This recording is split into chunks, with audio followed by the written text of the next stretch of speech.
attaque la première question, Madame Sandrine Confesanto, là-bas. Excusez-moi.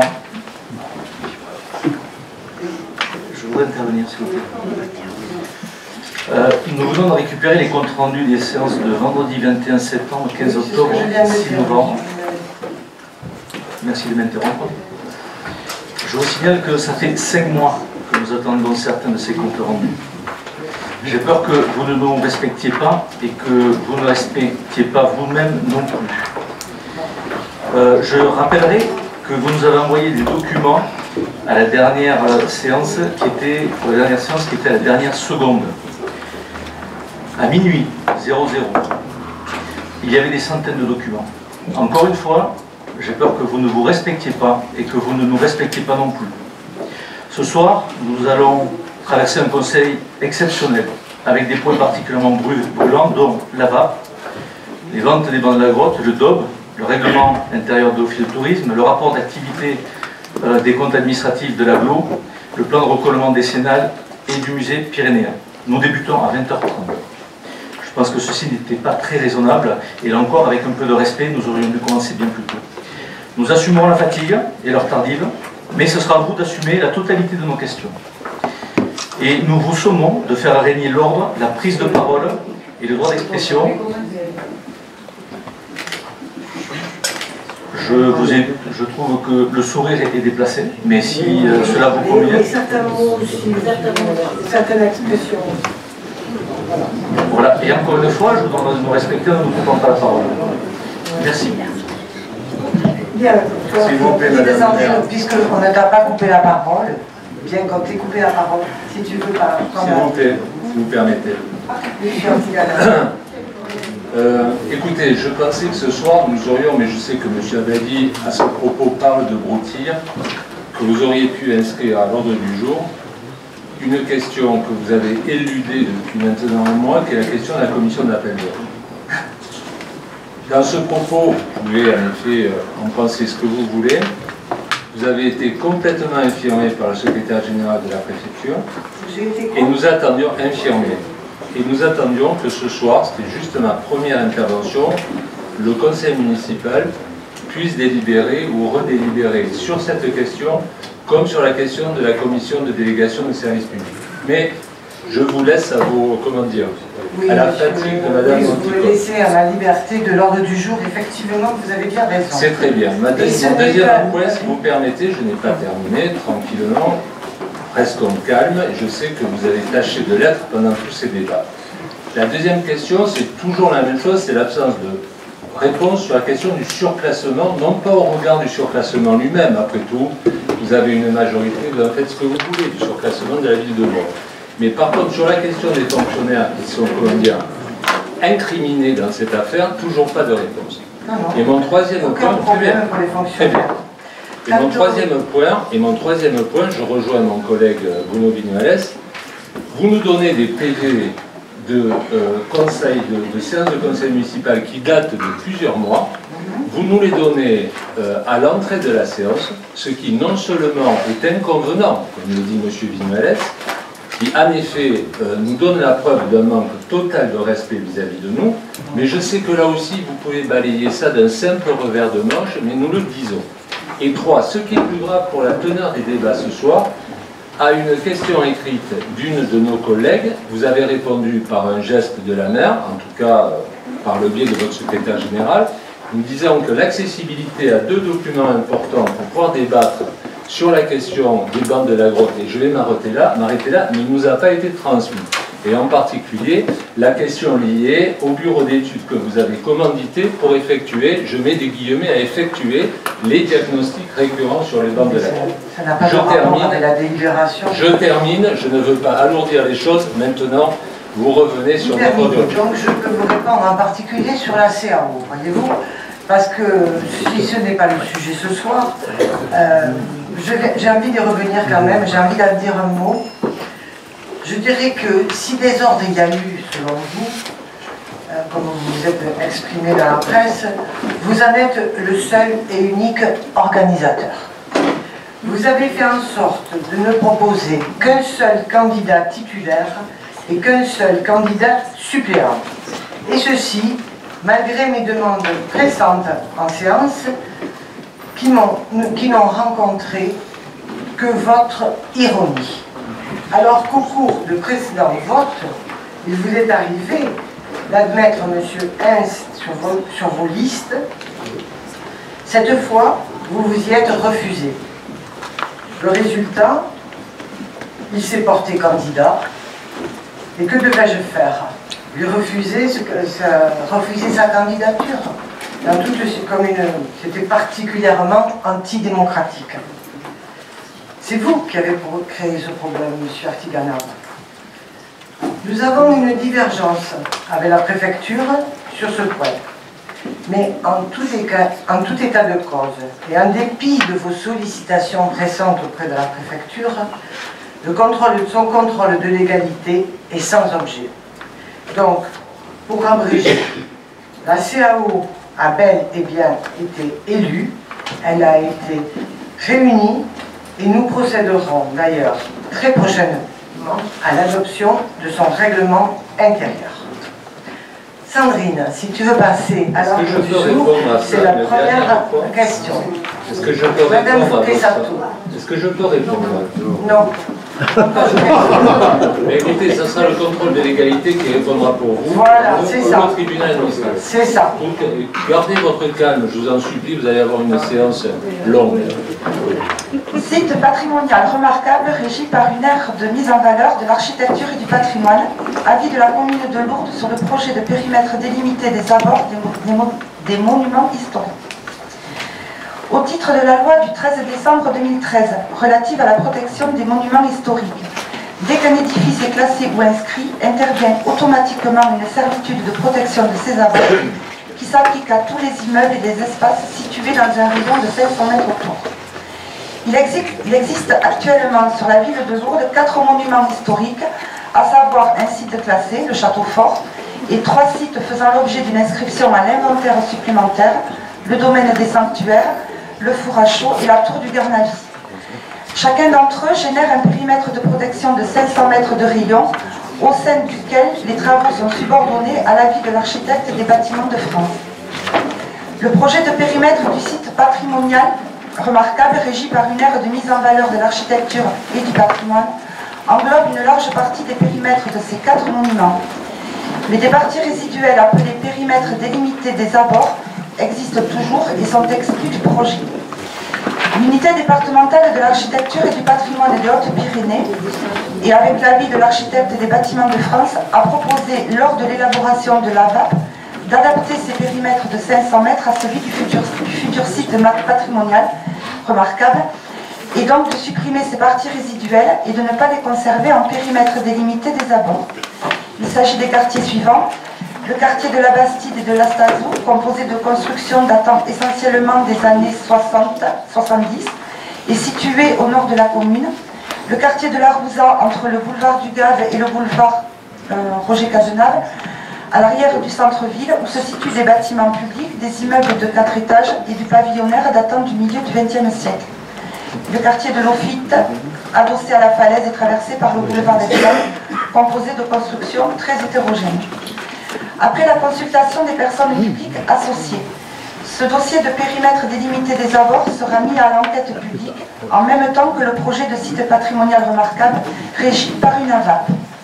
Il est donc proposé au conseil municipal de donner un avis favorable sur le dossier relatif au périmètre délimité des abords joint à la présente. Projet de délibération. Après avis de la 9e commission, les membres du conseil municipal, premièrement, adoptent le rapport présenté. Deuxièmement, émettent un avis favorable sur le dossier de périmètre délimité des abords établi par l'UDAP joint à la présente. Troisièmement, autorise Madame le maire à signer tout acte découlant de la présente. Quatrièmement, la présente délibération peut faire l'objet d'un recours gracieux auprès de l'autorité territoriale compétente et ou d'un recours contentieux auprès du tribunal administratif de Pau dans un délai de 2 mois à compter de sa publication. Merci Sandrine. Y a-t-il des observations? Moi j'ai des questions et des observations. Quel est le calendrier prévisionnel de la procédure enquête publique, consultation de la commission régionale? Ça se termine. Oui. Combien de temps? Parce que c'est pas encore validé, il faut une... Il faut que ça passe à la commission régionale et oui. ensuite ce sera adopté. 4, 5, 6 mois? D'ici le mois de septembre. D'accord. Et dans la mesure où la VAP c'est une servitude d'utilité publique et que les arguments, donc la vocation à être annexés aux documents d'urbanisme, ces derniers doivent être compatibles avec la VAP, est-ce qu'il y a une mise en compatibilité du poste qui est prévue? Et enfin, elle interviendra a posteriori, pourquoi on ne la passe pas aujourd'hui? On la présentera un peu plus tard. D'accord, il y a des modifications substantielles du poste par rapport au périmètre à VAP? Quelques-unes, oui. Oui, parce qu'il aurait été, c'est sur quelle zone par exemple? Parce qu'il aurait été intéressant de présenter les deux en même temps dans la mesure où nous votons ce périmètre-là et qu'il sera annexé au document d'urbanisme. Donc d'avoir à nous soumettre à la lecture les deux en même temps. Là pour l'instant les deux délibérations seront donc au sujet des périmètres limités et ensuite la seconde délibération concernera du coup le genre de conservation. On passera un peu plus tard pour le poste. D'accord. J'ai plusieurs remarques. Lors de la dernière commission de la VAP dont je faisais partie jusqu'à novembre de l'année dernière, donc la dernière commission du 7 septembre 2017, il y a une proposition de dernière minute qui nous a été faite par le bureau d'études, qui est suggéré, je cite, de maintenir une bande de constructibilité le long du chemin du Mouniquet, après la cité Saint-Pierre, et de maintenir une zone naturelle là où la pente est la plus forte. Il est précisé que ce secteur est aujourd'hui occupé par des parkings réservés aux bus des hôteliers afin d'éviter les problèmes de circulation. Et M. Abadi, qui était présent à la commission, a ajouté, je cite, « Cette voie fera l'objet d'un réaménagement afin de pallier les problèmes de sécurité des piétons venant de la cité Secours et de répondre aux problèmes de stationnement et de circulation. » Or, lorsqu'on regarde les documents donc graphiques qui nous ont été envoyés, on peut constater que par rapport au zonage initial qui a été prévu, donc nous avons d'une part les parcelles qui concernent la zone de retournement des bus où il y a les terrains des hôteliers qui a été changé de catégorie. Or, ce changement n'avait pas été validé par la commission de la VAP. Et d'autre part, nous avons aussi, comme ça avait été cité en commission, donc ces fameux, une partie de ces terrains le long du chemin du Mouniquet qui aussi ont été changés de catégorie et qui sont passés donc tous les deux de la catégorie espace naturel à la catégorie espace libre à valeur habitable. Moi, ce déclassement, il me pose plusieurs problèmes. Sur le moment, lors de la commission, dans la mesure où cette modification nous a été présentée au moment même où la commission a eu lieu, je n'ai pas pu soulever des remarques adéquates, mais j'aimerais faire des remarques de deux natures, des remarques d'ordre environnemental et des remarques en ce qui concerne l'aménagement du cheminement des piétons. En ce qui, de point de vue environnemental, nous savons tous, vous avez tous remarqué que le versant du Béout, il a été classé dans la catégorie espace naturel, la VAP ayant une vocation à créer des secteurs qui sont d'intérêt architectural, urbanistique, paysager, environnemental. Cette zone-là est d'une importance majeure pour la commune de Lourdes, tout comme le sont le lac de Lourdes, le Gap de Pau, le Pic du Gers, etc. Et c'est à ce titre-là qu'elle a toute sa vocation à être intégrée dans la catégorie espace naturel dans son intégralité. D'autre part, le bassin, nous sommes sur le bassin versant de la source de Massabielle. Donc il est très important de la protéger pour éviter des épisodes malheureux de pollution comme il a pu y en avoir dans les années 80. Or, si on laisse des zones ouvertes à l'extension de la construction, cette pollution, on aggrave ce risque d'éventuelle pollution. Nous connaissons sur ce versant des problèmes de ruissellement. Monsieur Abadi, et pas sans le savoir, lorsqu'il y a eu l'aménagement de la zone de retournement, lorsque nous sommes en présence de fortes pluies, il y a le réseau pluvial qui déborde. une des seules manières d'améliorer ces débordements, c'est d'assurer la perméabilité des sols, et notamment sur des zones planes. Or, nous avons dans ce secteur des parcelles qui ont été aménagées, ce qui aggrave la perméabilité des sols. Et un classement, une sortie de ce classement qui pourrait le garantir ne fera qu'aggraver ce phénomène-là. De point de vue de l'aménagement des cheminements, c'est tout à fait louable de vouloir aménager la circulation des personnes qui seront des sanctuaires à la cité Saint-Pierre. Mais c'est très étonnant parce que nous avons aujourd'hui, sur les parcelles qui ont été sorties du classement espace naturel, qu'une partie du chemin de Mouniquet. Le reste de la chaussée n'est pas couvert. Est-ce que ça veut dire qu'il n'y aura pas d'aménagement pour les piétons réalisé? Et puis quand même là où je suis étonnée, c'est qu'aujourd'hui nous n'avons, contrairement à ce qui a été dit dans la commission AVAP, nul besoin de sortir, d'avoir des terrains constructibles pour pouvoir aménager des trottoirs pour la circulation des piétons. Compte tenu au fait de tous ces éléments que je viens d'évoquer, moi je propose au conseil municipal d'amender le classement de ces terrains et de les réintégrer dans la catégorie espace naturel. Eh bien écoutez, moi j'aimerais savoir s'il y a des gens qui adhèrent à cette proposition d'amendement. Mais c'est pas à l'ordre du jour. Ben justement, nous sommes en train de voter, c'est l'essence même de cette délibération, madame. Eh bien, oui, non, moi je propose aux gens de voter pour ou contre, de s'abstenir sur cette délibération. Eh bien, écoutez, moi... Je ne propose pas un amendement de madame Ounès à la table. On sait très bien que lors de cette réunion de septembre-octobre 2017, vous avez voté contre vous. Non, je me suis abstenue et d'ailleurs c'est ce que je ferai aujourd'hui compte tenu... en colère. Non, je ne suis pas partie en colère dans la... Madame Colonel, l'architecte des bâtiments de France, essayez de vous expliquer très gentiment et très sincèrement qu'il n'y avait rien de douteux dans cette délibération et dans ces nouvelles affectations de terrain. Vous y avez vu le mal de suite, donc vous êtes parti très en colère.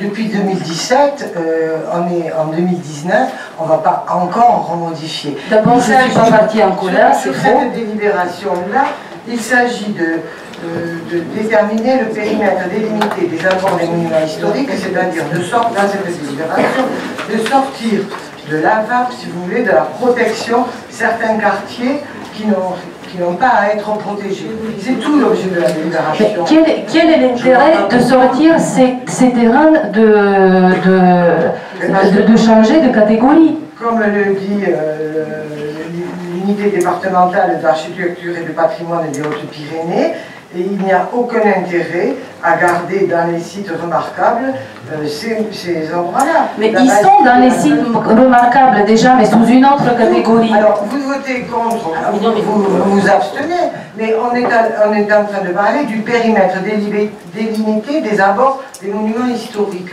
Alors, je ne vois pas tout ce que vous venez dire, ce que ça vient faire dans cette délibération. Donc, je ne proposerai pas d'amendement à cette délibération, et je vous demande s'il n'y a pas d'autres observations si, qui votent contre, qui votent pour. J'ai une autre question, madame le maire. Sur ces zones qui ont été changées de classement, que vous refusez de réintégrer dans leur catégorie, dans la catégorie espace naturel, il y a des terrains qui sont la propriété d'une SARL dont le gérant est votre adjoint aux travaux. Ne pensez-vous pas que le procureur de la République des Hautes-Pyrénées pourrait y voir une prise illégale d'intérêt et de la complicité de votre part? Qu'est-ce que vous sous-entendez? Je ne sous-entends rien, je vous expose les faits. Vous passez votre temps à faire des sous-entendus, de toute façon. Aucun sous-entendu, les choses sont claires. Vous ne faites que ça. Et vous pensez que tous les personnes qualifiées, l'architecte des bâtiments de France qui siégeait à cette commission, que vous avez vous-même évoquée, dont vous êtes parti très fâché, tolérerait Qu'est-ce que vous entendez? L'architecte du bâtiment des France ne siège pas à la commission de la VAP, elle ne fait que l'accompagner, elle n'a pas voix délibérative et elle n'est pas élue de la commune de Lourdes. Et moi je vous invite très sincèrement à prendre lecture de la décision très instructive de la Cour de cassation du 15 juin 2016. Et j'en terminerai là. Le projet de périmètre délimité des abords des monuments historiques, qui vote contre? J'ai demandé la parole, Madame Bourdon. Ah, Madame Zé. Dites-moi, s'il n'y a pas un intérêt, puisque vous ne comprenez pas la demande de Madame Ornès, vous vous demandez quel est l'intérêt de les maintenir. Alors, je vais retourner la question, quel est l'intérêt de les sortir? Parce qu'ils n'ont aucun intérêt architecturaux. C'est tout. Mais alors, pourquoi ne pas les laisser tels que?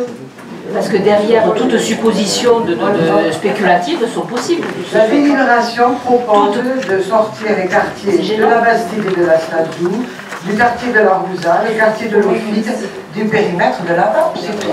En fait, il n'y a rien d'extraordinaire. La loi du 7 juillet 2016 relative à la création, à l'architecture et au patrimoine a réformé les types de protection du patrimoine. Outre la création des sites patrimoniaux remarquables, elle a aussi régi un nouveau régime des abords des monuments historiques. Donc les périmètres délimités au cas par cas sont désormais la règle de droit commun. Le double critère de périmètre des 500 mètres et de covisibilité fait exception maintenant. Et c'est l'architecte des bâtiments de France qui décide de ce périmètre. Ce n'est pas nous, c'est l'architecte des bâtiments de France qui propose le tracé du périmètre. Mais vous savez très bien que ces périmètres sont en fonction du zonage de la VAP. Mais la loi de 2016 a réformé. Rien à voir avec la loi de 2016, Madame Fauché-Zato. Oui. Relisez tout le dossier complet que vous nous avez envoyé avec le diagnostic, avec le périmètre, etc. Ça n'a rien à voir. Je vous propose maintenant de passer au vote. Qui vote contre cette délibération? Michel Azou, d'accord. C'est ça. Qui vote contre? Un vote, Michel Azou. Qui s'abstient? Voilà. 1, 2, 3, 4, 5, 6, 7, 8 et 9, puisque M. Artiganer a une procuration. C'est adopté, je vous remercie. Alain Badi, tu continues à la deuxième délibération sur la... Alors, site patrimonial remarquable, régi par une aire de mise en valeur de l'architecture et du patrimoine, bilan de la concertation et de l'avis de la commune de Lourdes sur le projet. Institué par la loi Grenelle du 12 juillet 2010, l'aire de mise en valeur de l'architecture et du patrimoine, la loi a pour objet de promouvoir la protection et la mise en valeur du patrimoine et de garantir la qualité du cadre de vie. Elle propose une meilleure prise en compte des enjeux environnementaux, une concertation avec la population et une meilleure coordination avec le document d'urbanisme, dont la VAP est annexée en tant que servitude d'utilité publique. Soucieuse de protéger et de mettre en valeur le patrimoine de la commune, la ville de Lourdes a décidé par délibération du 17 novembre 2014 de mettre à l'étude la création d'une aire de mise en valeur de l'architecture et du patrimoine. Par ce biais, elle veut d'une part limiter les atteintes au patrimoine, telles que la réalisation des travaux de réhabilitation non appropriés, mettre en avant des éléments valorisants tout en préconisant des conseils aux particuliers. Et d'autre part, elle veut redynamiser les quartiers historiques et touristiques, protéger le patrimoine avec la volonté de promouvoir la qualité architecturale du patrimoine bâti et des espaces dans le respect du développement durable. En effet, historiquement, Lourdes recèle un patrimoine architectural et urbain très intéressant et mal connu au-delà des monuments historiques remarquables, châteaux, édifices religieux. La notoriété acquise par le développement du pèlerinage, lui-même ayant un fort impact sur le tissu bâti, éclipse cette valeur. D'autre part, le site naturel et montagnard pyrénéen est assez exceptionnel. Le piton du château, les pics, le Gave, le lac et les grottes. L'étude de la VAP a débuté en septembre 2015 pour aboutir au projet et aux pièces qui en constituent le dossier en septembre 2017. Pour mener à bien ce projet, la commission locale a été créée par délibération du 27 juin 2015, composée de 15 membres, 8 élus communaux, 3 représentants de l'État et 4 personnes qualifiées. Cette dernière s'est réunie à 5 reprises, mise en place de la commission, présentation de la procédure et calendrier, synthèse des diagnostics patrimoniaux et architecturaux établis sur l'ensemble du territoire communal et validation du projet AVAP lors de la réunion du 7 septembre 2017. En parallèle, un comité technique composé d'élus et de techniciens s'est réuni à 8 reprises et a travaillé avec les bureaux d'études sur le diagnostic patrimonial, architectural et environnemental de la ville sur les principaux enjeux et nomenclatures de protection de mise en valeur, sur les documents graphiques et les règlements. Le dossier de site patrimonial remarquable, régi par une aire de mise en valeur de l'architecture et du patrimoine, est constitué de 3 documents. Tout d'abord, le rapport de présentation qui présente les objectifs du futur SPR, site patrimonial remarquable, fondé sur un diagnostic architectural, patrimonial et environnemental qui lui est annexé. Ensuite, le règlement comprend des prescriptions relatives à l'insertion des projets et à la mise en valeur des patrimoines. Et enfin, les documents graphiques précisent l'ordre des périmètres et localisent les prescriptions du règlement. Le diagnostic environnemental et paysager fait apparaître un territoire physiquement morcelé, composé de reliefs, de roches, de grottes et marqué profondément par le gave, qui offre une grande richesse en termes environnementaux. L'étude patrimoniale et environnementale a mené à établir une typologie d'éléments, de bâtis et d'espaces méritant d'être identifiés et pris en compte dans la gestion de l'espace au travers des règles que le futur SPR est en mesure de promouvoir. Pour cela, différentes catégories ont été portées sur le plan, notamment par exemple les monuments historiques, les immeubles ou parties d'immeubles d'intérêt patrimonial majeur, les clôtures et portails d'intérêt patrimonial. Et chaque catégorie renvoie un chapitre du règlement. Le règlement comprend 2 parties. D'une part, les dispositions et les règles générales applicables à l'ensemble du SPR AVAP définissent les liens entre les objectifs du projet et son champ territorial, ainsi que les catégories d'immeubles bâtis et d'espaces libres pris en compte et faisant l'objet de règles de gestion en fonction de leur enjeu de mise en valeur, et les principales modalités de gestion complémentaires au texte réglementaire en vigueur. D'autre part, les règles particulières par catégorie sont précisées. Pour chaque catégorie d'immeubles bâtis ou d'espaces libres figurant sur le plan de la VAP, les prescriptions sont établies de façon spécifique pour atteindre des objectifs de sauvegarde et de mise en valeur du patrimoine, tant architectural que paysager et environnemental.